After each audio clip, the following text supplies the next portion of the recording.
Mga sir, ngayon meron tayong ginagawa ngayon na Honda Click na nagpa-repack si sir. Tapos ang gagawin natin, gusto ni sir kasi na i-lowered natin yung shock niya. At dahil kay Click ko nga sir, hindi natin magawa yung i-usli natin yung shock. Kumbaga itataas natin ng ganon at tatanggalin yung isang tornilyo tulad ng tornilyo dito sa may pinaka part dun sa ilalim dito. Yan. Kapag naglo-lower tayo sa mga samisan, inaalis na natin yung tornilyo dito at isa na lang yung naiiwan dito, kumbaga i-usli na natin. Kaso nga lang sa version 2 na Click, hindi natin magawa yon dahil kapag inusog kasi natin, tatama yan dito sa may kubod, dito sa may natin, sa may computer box. Mas malala kapag walis na nasira naman yung computer box dahil sa ginawa natin pag-lowered. Ngayon ang gagawin natin ay para may lowered natin yung kanyang spring, tatabasan natin, bubuwasan natin siguro 1, 2, 3, 4 yan, mga ganito, mga 4 kalaki para lumuhod siya ng konti. Kasi yan ang gusto ng may-ari, na i-lowered natin nang hindi na binabawasan ng spring. Kaya gagawin natin, babawasan natin yung spring nya para mag-lowered siya. Yan, tinanggalan natin siya ng langis at kinailangan natin kasing i-brush yung takip ito kasi masyado kasing kalawang ito mga sir. Ito yung pinaka-isa natin sa dapat double check natin or nalalagyan natin ng langis kahit man lang dito sa ibabaw. Yan, kaya ginawa natin, sobrang kalawang to kanina, ginamit natin sa binuras natin sa bench grinder para matanggal yung kalawang. Yan, ito yung kalawang nya. Nilinisan din natin yan, lihain mo yan dyan para matanggal yung kalawang at hindi rin tayo mahirapan mamaya kapag once na sinauli natin. At kapag magre-repack kayo mga sir, huwag nyong huhugasan ng gasolina yung dalawang oil seal or o-ring. Kasi pagka binabad nyo yan sa gasolina, kumbaga hihigop yung guma niya ng gasolina, lalaki, may hirapan tayo magbalik. O di kaya may babalik man natin, masisira naman yung oil seal pag sisimulan na yan ng makahigop siya ng ng hangin, titigas na yung shock ninyo at matagtag na siya ngayon. Kaya kapag mag-re-repack kayo, huwag nyo hugasan ng yan, punas-punas lang. At ito, hugasan din natin ng gasolina yan mamaya at piniprepare muna natin yung bago natin hugasan. Yan, nandito ako ngayon sa Agua Union sa bago nating shop at bukas luluwas na rin ako ng Maynila. Andun ako ng linggo. Yan, sa mga nag-aabang sa akin dyan sa kabila, sa New Manila, andyan ako ng linggo mga sir, kaya kita-kits tayo dyan. Ginagabayan ko pa si Kapiling.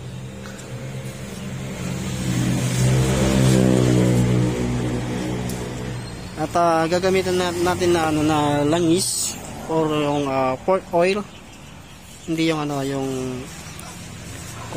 mantika ng baboy, yung shock oil na lang. Yan, ito national. Kasi ang ginagamit ko talaga dito mga sir, yung yung Lucas, kasi may presyo kasi ngayon yun at hindi ako nakapag-stock ngayon nun, pero yun ang ginagamit ko na mas maganda. Pero ito pwede natin gamitin yan, yung national. Bali pangalawang gawa na natin to. Kanina mayroon tayong ginawa kanina na NMAX na version 2.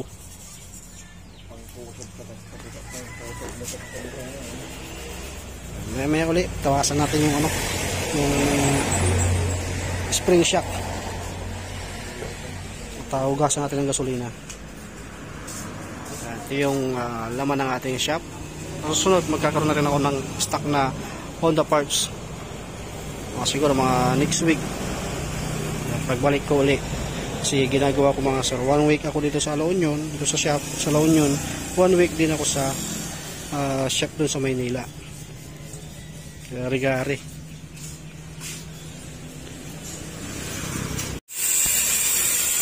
Okay, yung mga sir, tatabasan na natin yung yung shock spring.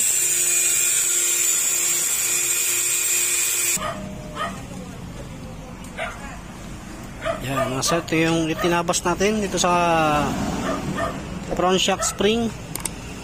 Yan, binawasan natin ng konti. Yan, tapos hugasan natin ng gasolina para matanggal yung ano, yung alikabok. Yan, kasawa ng gasolina. Tapos kapag kinahugasan natin ng gasolina, doon natin siya i-repack na o lalagyan na ng port oil or yung shock oil.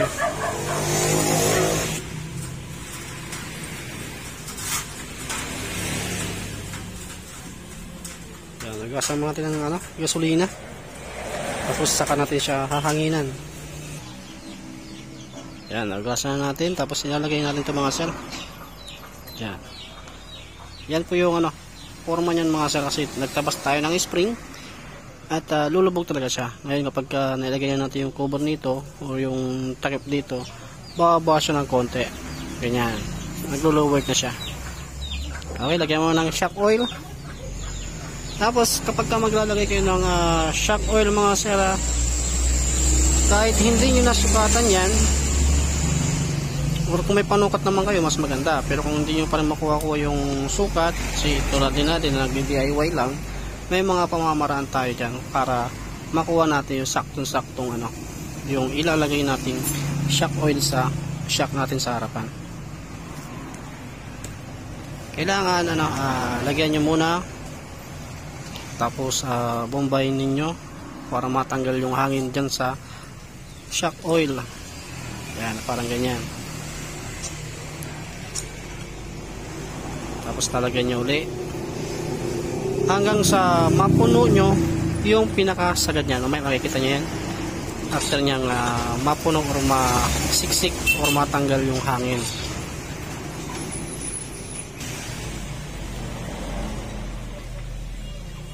Yan, nag-iba na yung tulog nya ngayon kasi nawala na yung ano, yung parang hangin dun sa loob ng shock.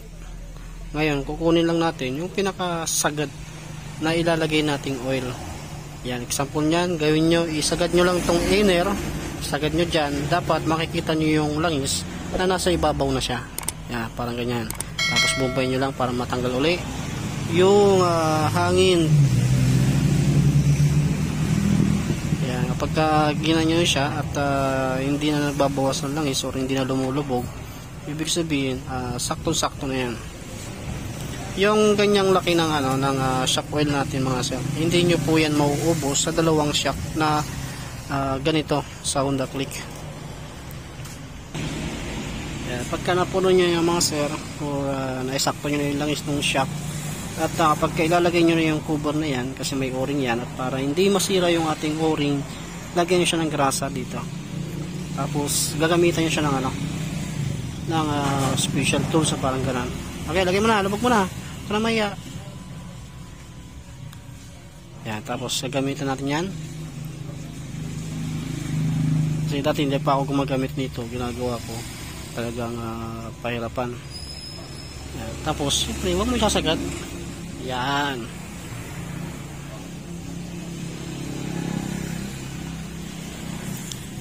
Yan, tapos ilalagay natin. Napaka ano, madali magtrabaho pag mayroon kayong ganito.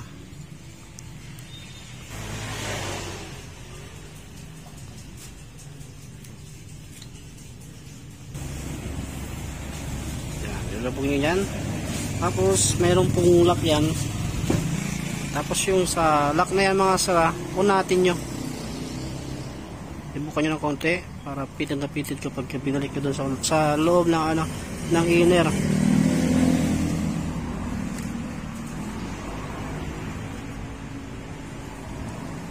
Nanginginig ka na yata kapiling ha. Yan. Pero dito mga sara, kailangan pa rin natin pasingawin yan.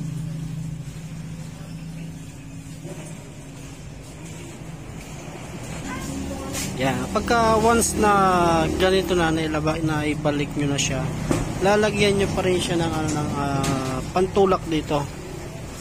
Okay na, kuha ka ng pantulak. Kamaya. Yan, kuha kayo ng T-rings. Tapos, ganyan. Dalawa-dalawin mo kasi dito sa ano, yan. Kasi may hawak kong camera. Gusto ko napan sa sisir muna. Yan. Yan.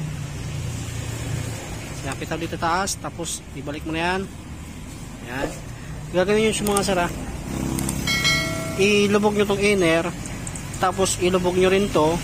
Pero wag nyo munang itong pipitawan sa pagkakalubog ng inner. Ang pipitawan yung unang-una, yung sa taas. Para matanggal yung hangin nito. So, ito natin yung isa. Ganoon din yung gagawin yung mga sara sa isa. Yan, kala nyo mataas pa siya. Pero kapag once na nailagay nyo na sa motor, luluwert na siya. Yan. Kung ano yung ginawa natin sa isa, ganoon pa rin ang gagawin nyo dun sa kabila. Hanggang sa matanggal yung hangin. Sa una, rinig nyo pa yung parang, kala nyo may parang sumisingaw. Kasi may hangin pa yan. Ayan. Kaya kailangan nyo talaga siyang bumbayin. Kapag ayaw nyo naman ng ganito mga sir, meron din namang nabibiling spring yan mga sana na maliit lang siya.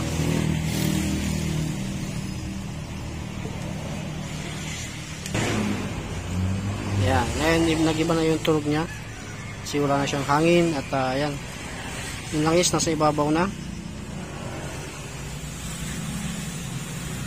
Yan. Kaya ilubog lang yung inner bar. Tapos dyan lang kayo magpasyan. Kasi yung langis kasi na yan, yung shock oil, yung parang bumper nya para hindi sumagad. At yung mga laman loob niyan sa loob, hindi rin siya masisira, hindi kakalawang, hindi iinit, yung spring hindi lalambot. Kaya mayroon siyang langis. Ngayon pagka sa katagalan at hindi siya pinaparipak, andyan na yung matagtag, andyan na yung may tunog yung shock, kasi yung langis niya nagiba na. Tapos lagyan niya ng langis or yung grasa. Kung ayaw nyo ng grasa mga sir, langis ang ilagay nyo, pahiran nyo mga sir. Basta importante hindi masugat or hindi matama or hindi masira yung o-ring, para hindi pagsimulan ng tagtag. Kasi baka mamaya pag nasugatan yung o-ring natin ng shock natin sa ibabaw, pag sisimulan yan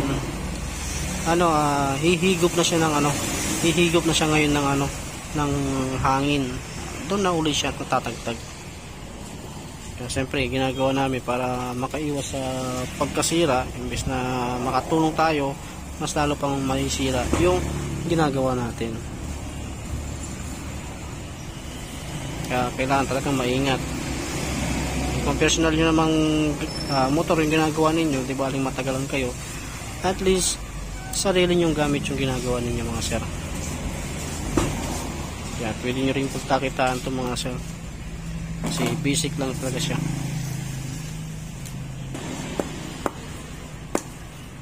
Yan, balik na. Yan, sisingwin natin uli. Yan, lubog. Tapos pitaw yung clearance. Isa pa, nanginig ka eh. Yan. Ayan, tagal. Pitaw, yan. Okay, tapos na tayo. At ibabalik na natin dito. Tapos may testing natin yung bounce nya. Yan mga son, ibalik na natin yung shock. At hinihigpitan na lang natin yung tornilyo dun sa T-post natin. At apat pa rin yung tornilyo niyan mga sera. Hindi pa rin natin siya binawasan kasi nagbawas tayo ng shock spring. Yan, ibalik muna natin lahat ng tornilyo. Tapos testing natin i-bounce yung motor. Okay, yan mga sir, naignan na natin yung mga tornilyo. At makikita naman natin doon sa likod, ayan, tumaas yung kanyang yung gulong, umangat siya. Dahil naka-lowered na siya ng konti dito sa baba. 1 inch siguro yung yung binaba niya. Okay, tapos testing mo.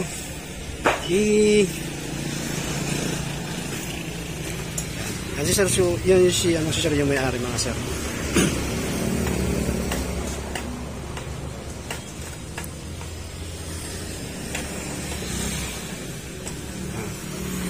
testing mo muna patakbuhin. Idaan mo sa lubak-lubak. Yan. Yan. Tapos na rin natin mga sir. At okay na. Gano'n yung gawin yung mga sir. Kung sakaling gusto nyo mag-lowered. Yan, tinatabasan ko lang yun. Yung spring mga sir.